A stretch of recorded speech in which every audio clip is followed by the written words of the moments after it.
Attention Deficit Hyperactivity Disorder, or ADHD, is mostly of genetic origin.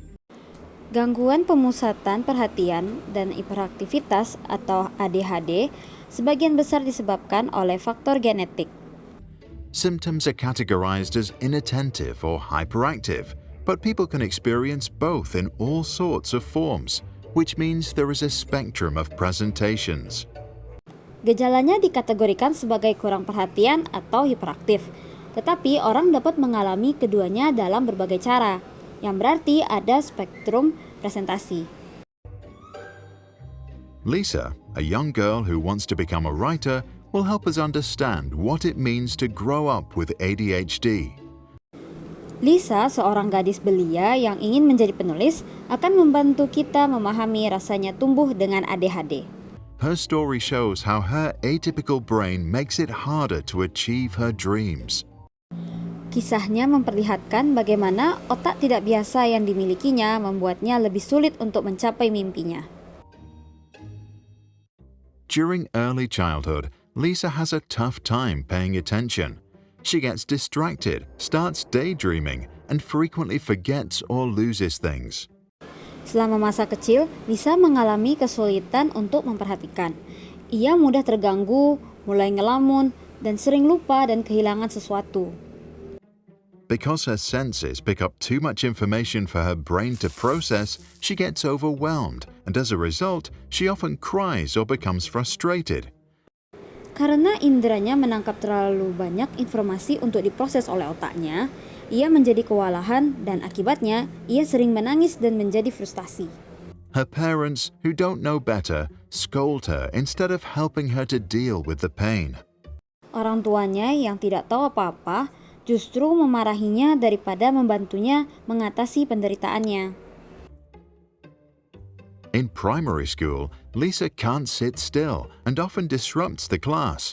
She is smart, but besides English and the arts, has bad grades. Di sekolah dasar, Lisa tidak bisa duduk diam dan sering mengganggu di kelasnya. Dia pintar, tetapi selain bahasa Inggris dan seni, nilainya buruk. It is not long before Lisa is branded as lazy, as someone who doesn't use her potential. It's also hard for Lisa to make friends. Tidak lama kemudian, Lisa dicap sebagai pemalas, sebagai seseorang yang tidak menggunakan potensinya. Lisa juga sulit untuk berteman. She feels different and is bullied.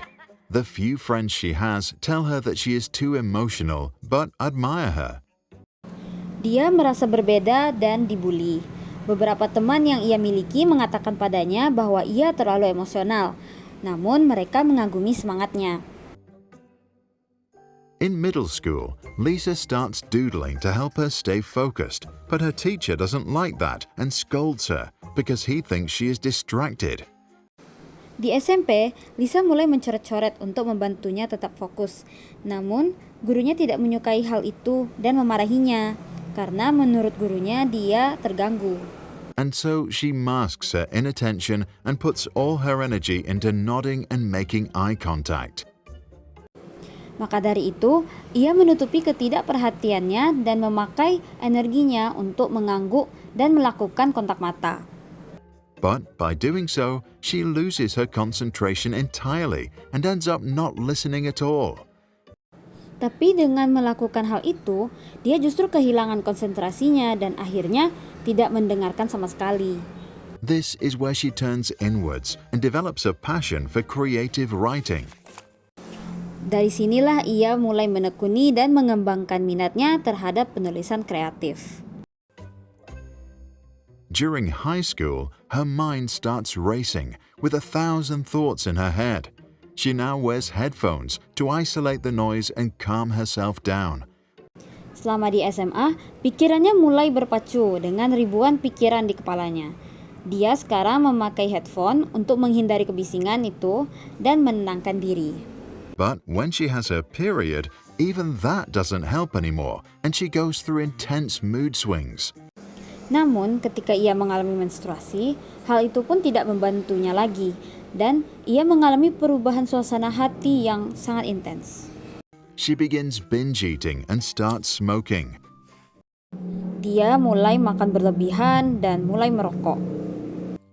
At age 19, Lisa gets into a top literature program, but the responsibilities of everyday life are overwhelming. Pada usia 19 tahun, Lisa masuk program sastra terbaik. Namun, kewajiban dalam kehidupan sehari-harinya sangatlah berat. She feels burned out, stops showering, cleaning up, and going to class. Dia merasa kelelahan, berhenti mandi, berberes, dan berhenti pergi ke kelas. One evening, she tells her best friend that she can't handle it anymore. Pada suatu malam, ia bercerita ke sahabatnya bahwa dia tuh nggak sanggup lagi. All her life, she has been too different to ever fit in. All her life, she felt like a burden to others. Sepanjang hidupnya, dia terlalu berbeda untuk bisa menyelesaikan diri. Dia merasa menjadi beban bagi orang lain. Her friend tells her about a psychiatrist, and as a last resort, Lisa goes to see her. Temannya memberitahunya tentang seorang psikiater, dan pada akhirnya Lisa pun pergi menemuinya.